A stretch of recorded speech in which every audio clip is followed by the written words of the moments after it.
In the past 3 years, budget phones have gotten so good, it's hard to justify the cost of new flagship phones. Today's video, we're diving into the OnePlus 12R, OnePlus's latest budget phone, and this has an amazing screen, the biggest battery from OnePlus ever, and also a solid camera. But are these compromises the right compromises? So out of the box, the $500 OnePlus 12R shows a lot of the OnePlus design language. You know, we have these curved OLED edges display. We have this, circular camera cluster on the back. And we also have the included Super VOC charging system. But there's one big feature OnePlus did skimp out on, and if you plan to keep this phone for a while, this one definitely could be huge for you. So in the hand, when using it, it doesn't feel like a budget phone. Because I think when you're interacting with the phone, you see high-end features like a high refresh OLED display. You also have a semi-new Snapdragon processor, and just overall, it feels good. Around the camera housing, there's these little grooves that adds a bit of texture, and this is a small detail, but I think it's a cool one nonetheless, especially for a budget phone that typically has no personality. Now, keeping up with the trend of it feeling like a normal OnePlus phone, you have that notification toggle right here on the side. So I will admit it is nice to just know at a glance if your phone is on silent, vibrate, or ring, and you can just change it right here on the side. This does have last year's Snapdragon processor inside. And even without having a trained eye, this phone feels like other flagship phones. Now, when doing my personal stress test, which is launching several apps back to back while playing background videos and then relaunching these apps to see if they're still in memory, this phone did extremely well and only being surpassed by this year's crop of phones. But when it comes to relaunching apps, that's when things got a little bit slower since it only has 8 gigabytes of RAM stock. But you can upgrade to 16 gigabytes for an additional $100, and this also gives you 512 gigabytes of storage instead of 256. We are on Oxygen OS and Android 14, but it is interesting that the latest security update is December 5th, which is a little bit behind since we're here in March. I have said this many times, but I love the OnePlus software. It feels light and smooth, and even though it's featured packed, all the features sort of feels tucked away, which is a good thing. Now, you can customize every aspect of this phone, from the accent colors to the animations when you use the fingerprint scanner and much more. I guess since I'm on the fingerprint scanner, I did find it a little bit less accurate than the OnePlus 12. Now, it's not bad by any means, but as you can see here, there's a couple times where it doesn't read my fingerprint. Out of the box, I did have some Bluetooth issues when staying connected to other earbuds that were not named OnePlus Buds, but I've had issues connecting Galaxy Buds and 2 pair of Sony earbuds.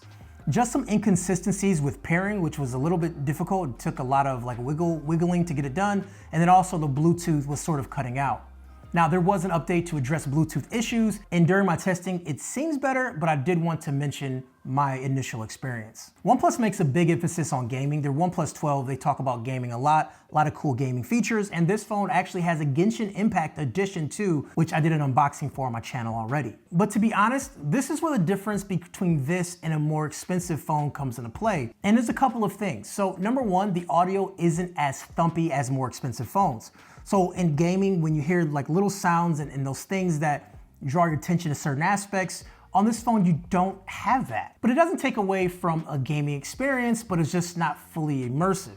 Also ran into some weird frame drops when I was gaming, and otherwise it was a smooth experience, and then randomly I drop a couple frames and then it picks back up. And it's not because a lot of things are happening, I think it just could be just an optimization thing and maybe something worked out through updates, but once again, those are my current experiences. And I guess one more thing on gaming, when connecting a controller like this is the backbone controller, you have yourself a little and affordable and portable, see what I did there? Xbox and PlayStation, because it has Xbox Cloud Gaming and PlayStation Remote Play, and also any game from the Google Play Store.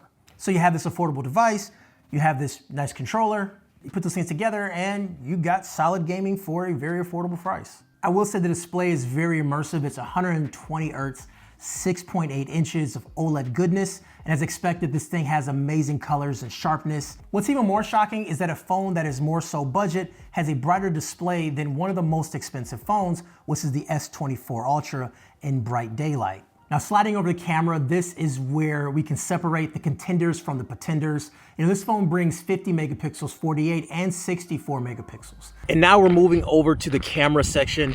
This is definitely a spot where budget phones kind of suffer. So let's see how the OnePlus 12R does.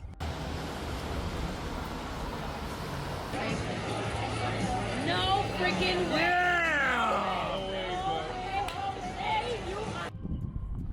In my opinion, I feel that video is somewhat on the underwhelming side of things. It did perform better than I thought it would at this dim restaurant where my boy Joe was chugging down that water. But when you see this zoom shot of my car, it was blurry to start off and the zoom just progressively got worse. Now when we do a stabilization shot, you can see the jelloing effect, and then these random clips are a little flat without much detail, depth, or even color. Now moving over to still shots, the front-facing camera is a bit soft and it lacks dynamic range. In low light, it does use the screen as a flash, which saves the image. I think it's just good enough. The back camera is a lot better than what we've been seeing from the front-facing camera.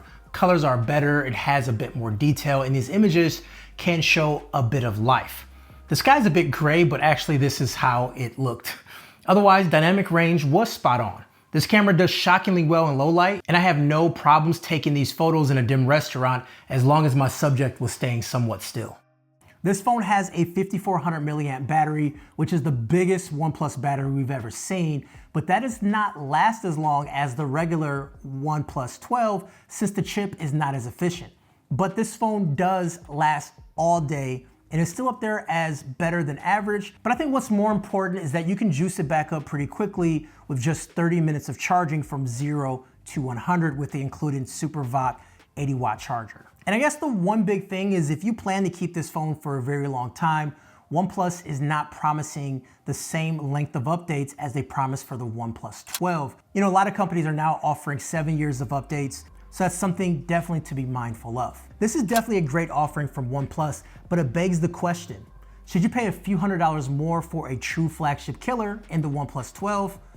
Well, I did a review on that, and you can watch that right here. Kevin the Tech Ninja, take care.